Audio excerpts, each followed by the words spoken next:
Hello बच्चों, कैसे हैं आप सब लोग। आशा करती हूँ आप लोग बिल्कुल ठीक होंगे और मैं भी बिल्कुल ठीक हूँ।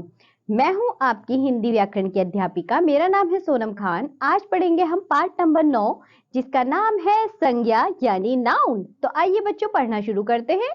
जिन शब्दों से किसी व्यक्ति, वस्तु, भाव तथा स्थान का बोध होता है उन्हें संज्ञा कहते हैं। बच्चों, हमने इससे पिछली कक्षाओं में भी पढ़ा है संज्ञा। संज्ञा क्या होती है? प्रत्येक वस्तु का कोई ना कोई नाम होता है। किसी व्यक्ति, वस्तु, भाव, स्थान, यानी कि जिस नाम से हमें ये पता चले कि ये व्यक्ति है, वस्तु है, भाव है, स्थान है, वह सब हमारी संज्ञा कहलाती है। अधोलिखित चित्रों को देखकर उनके नीचे लिखे वाक्यों को पढ़िए और समझिए। हमने ये चित्र पढ़ा। वाक्य देखिए, ऊंची मेज पर पुस्तक रखी है।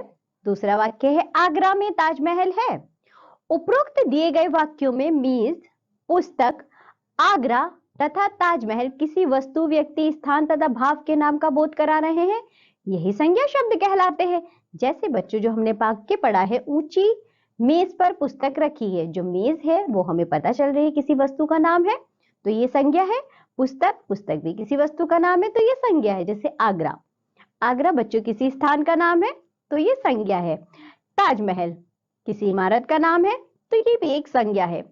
आगे देखिए संज्ञा के भेद। संज्ञा के 3 भेद होते हैं: व्यक्तिवाचक संज्ञा, जातिवाचक संज्ञा और भाववाचक संज्ञा।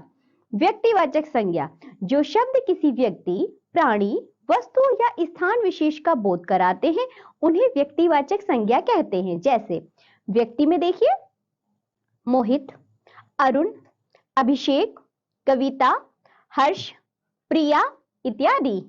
वस्तु गुरु ग्रंथ, रामायण इत्यादि।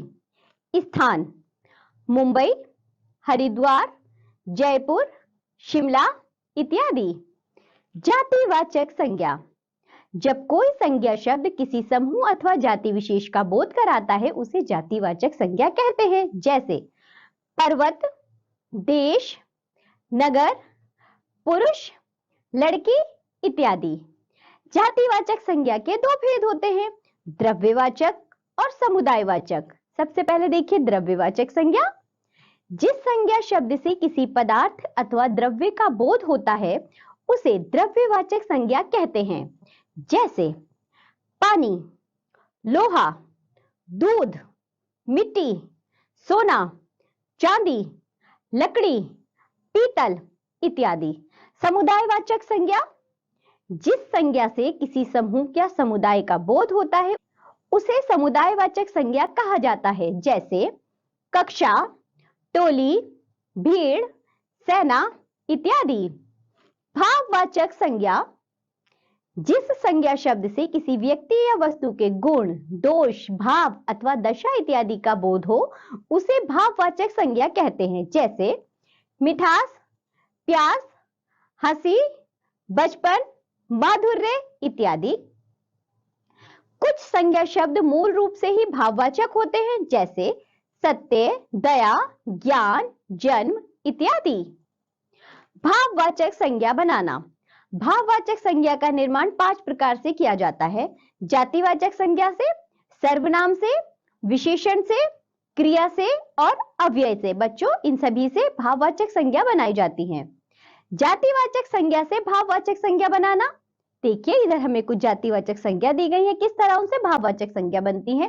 दास, दास्ता, मजदूर, मजदूरी, शत्रु, शत्रुता, प्रभु, प्रभुता, जंगल, जंगलीपन, बूढ़ा, बुढ़ापा, इंसान, इंसानियत, वीर, वीरता।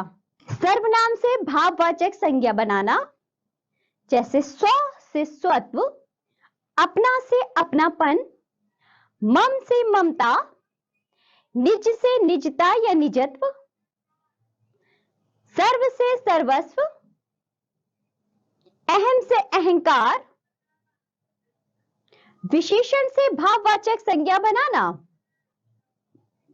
अरुण, अरुणिमा, कृतज्ञ, कृतज्ञता, स्वतंत्र, स्वतंत्रता, अनुकूल, अनुकूलता, मीठा, मिठास, हरा, हरियाली, स्वस्थ, स्वास्थ्य, प्रतापी, प्रताप, परतंत्र, परतंत्रता।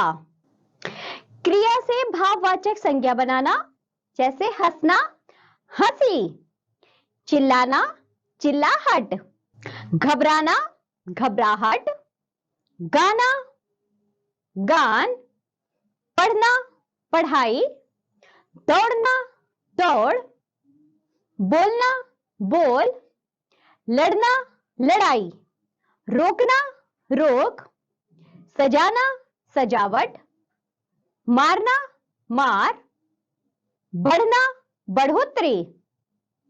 अब देखेंगे हम अव्यय से भाववाचक संज्ञा बनाना। अव्यय और भाववाचक संज्ञा: एक, एकता, शीघ्र, शीघ्रता, देर, देरी, निकट, निकटता, धिक, धिक्कार, मना, मनाही। ये पाठ होता है हमारा यहां समाप्त। हमने पढ़े हैं आज संज्ञा। हमने जाना बच्चों संज्ञा किसे कहते हैं, संज्ञा के कितने भेद होते हैं। संज्ञा के मूलतः 3 भेद होते हैं। इसके साथ साथ हमने ये भी देखा कि भाववाचक संज्ञा बच्चों बनाई जाती है, जैसे संज्ञा से भाववाचक संज्ञा बनाना, क्रिया से भाववाचक संज्ञा बनाना, और विशेषण से भाववाचक संज्ञा बनाना व अव्यय से भाववाचक संज्ञा बनाना। आज हमने जो भी पढ़ा है आप लोग इसका अच्छे से अभ्यास करिए। अब हम मिलेंगे आपसे अगली कक्षा में, तब तक के लिए बाय बच्चों।